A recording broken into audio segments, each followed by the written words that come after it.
Welcome to Shahi effect.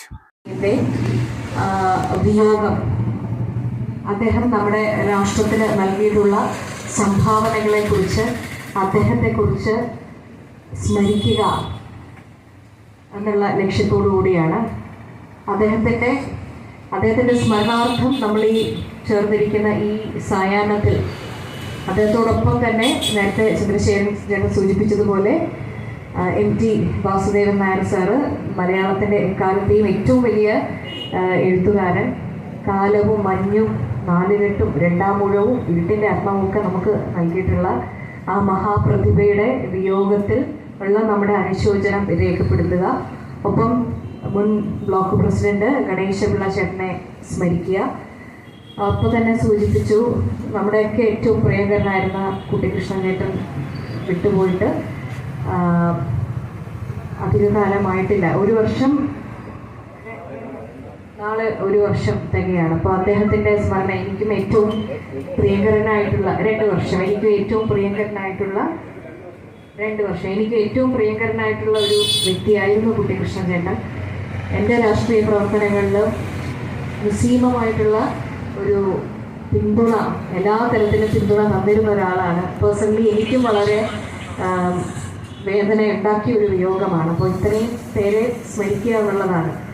അതിൽ തന്നെ തീർച്ചയായും നമുക്ക് ഇന്നലെ നമ്മെ വിട്ടുപിരിഞ്ഞു പോയ ആദരണീയനായ നമ്മുടെ മുൻ പ്രധാനമന്ത്രി ഡോക്ടർ മൻമോഹൻ സിംഗ്,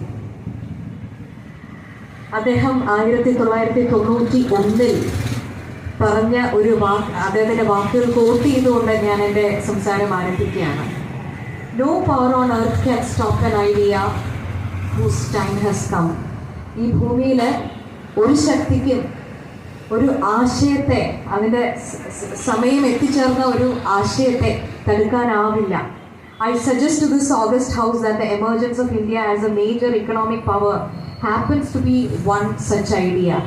ഈ ഓഗസ്റ്റ് ഹൗസിനോട് എനിക്ക് പറയാനുള്ളത് ഇതാണ്, that the emergence of India, ഇന്ത്യയുടെ ഉയർത്തെഴുന്നേൽപ്പ് as a major economic power, ലോകത്തെ തന്നെ ഏറ്റവും പ്രധാനപ്പെട്ട ഒരു ഇക്കണോമിക് പവർ ആയിട്ട് വരിക എന്നുള്ള ഒരു ആശയം അത്തരത്തിലൊന്നാണ്. 1991 നമുക്കറിയാം, ഇന്ത്യയുടെ സാമ്പത്തിക ചരിത്രത്തിലെ ഏറ്റവും നിർണായകമായ ഒരു തീരുമാനം നമ്മുടെ രാജ്യം കൈക്കൊണ്ട വർഷമാണ്. നമ്മളെല്ലാവരും ഇപ്പോഴും സെലിബ്രേറ്റ് ചെയ്യുന്ന റാവു മൻമോഹൻ റിഫോംസ് എന്ന് പറയുന്ന LPG എന്ന ചുരുക്കത്തിൽ നമ്മൾ വിളിക്കുന്ന ലിബറലൈസേഷൻ, പ്രൈവറ്റൈസേഷൻ, ഗ്ലോബലൈസേഷൻ. ഇന്ത്യയുടെ വാതിലുകളെ തുറന്നു കൊടുക്കുക, സാമ്പത്തികമായ ഇപ്പോൾ ഫോറിൻ ഡയറക്റ്റ് ഇൻവെസ്റ്റ്മെൻറ്റ് അടക്കമുള്ള കാര്യങ്ങൾക്ക് നമ്മൾ പ്രൈവറ്റൈസേഷന് ഒക്കെ തുറന്നു കൊടുക്കുന്ന ഏറ്റവും നിർണായകമായ ഒരു തീരുമാനം എടുക്കപ്പെട്ടിട്ടുള്ള വർഷം 1991. ലോക സാമ്പത്തിക രംഗത്ത് ഇന്ത്യയുടെ ഒരു കുതിച്ചു ചാട്ടത്തിന് കാരണമായിട്ടുള്ള വലിയ കടങ്ങളിൽ നിന്നും ഇന്ത്യയെ മോചിപ്പിച്ച് ഒരു സമ്പന്നതയിലേക്കുള്ള കുതിപ്പിലേക്ക് നയിച്ച റാവു മൻമോഹൻ റിഫോംസ് നടക്കുന്ന 1991 കാലഘട്ടത്തിൽ അദ്ദേഹം പറഞ്ഞ വാക്കുകളാണിത്. അതായത് ഈ ആശയം, ഇന്ത്യ ലോകത്തെ തന്നെ ഏറ്റവും ശക്തമായിട്ടുള്ള ഒരു ഇക്കോണമികളിൽ ഒന്നായിട്ട് വളരുക എന്നുള്ള ആശയത്തിനുള്ള സമയം എത്തിക്കഴിഞ്ഞു. അതിനെ ഇനി ഒരു ശക്തിക്ക് തടുക്കാനാവില്ല എന്ന് വേണം നമുക്ക്. അത് തന്നെയാണ് പിന്നീട് നമ്മുടെ രാജ്യം കണ്ടിട്ടുള്ളത്. മുൻ American president Barack Obama Manmohan സിംഗിനെ കുറിച്ച് പറഞ്ഞത് ഇങ്ങനെയാണ്: When Singh speaks, the world must listen to him. Singh സംസാരിക്കുമ്പോൾ ലോകം അദ്ദേഹത്തെ ശ്രദ്ധിക്കണം. Singh's knowledge will be useful for the entire world. സിംഗിൻ്റെ അറിവ്, പാണ്ഡിത്യം, അത് ഈ ലോകത്തിന് മുഴുവൻ ഉപകാരപ്രദമായിട്ടുള്ളതായിരിക്കുമെന്ന് അമേരിക്കയുടെ മുൻ പ്രസിഡന്റ് ബറാക് ഒബാമ പറഞ്ഞ വാക്കുകളാണ്.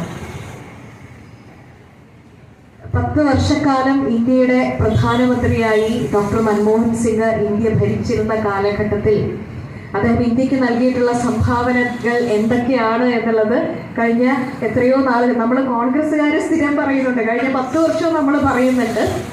പക്ഷേ നമ്മൾ ഓർക്കുന്നുണ്ടാവും, അദ്ദേഹത്തിൻ്റെ ഭരണകാലാവധിയുടെ അവസാന കാലത്ത് ജന്തർ മന്ദറിൽ അരങ്ങേറിയിട്ടുള്ള നാടകങ്ങളും ആ സർക്കാരിനെതിരെയായിട്ടുള്ള ക്യാമ്പയിൻസും ഒക്കെ നമ്മൾ ഓർക്കുന്നുണ്ടാവും. സത്യത്തിൽ മൻമോഹൻ സിംഗ് പ്രധാനമന്ത്രിയായിരുന്ന ആ 10 വർഷക്കാലം അദ്ദേഹം ഏറ്റവും അധികം ആരോപണം കേട്ടിട്ടുള്ളത് സംസാരിക്കാത്ത പ്രധാനമന്ത്രി അല്ലേ, മൗനി ബാബ എന്നൊക്കെ പറഞ്ഞിട്ടായിരുന്നു അദ്ദേഹത്തെ കളിയാക്കിയിരുന്നത്.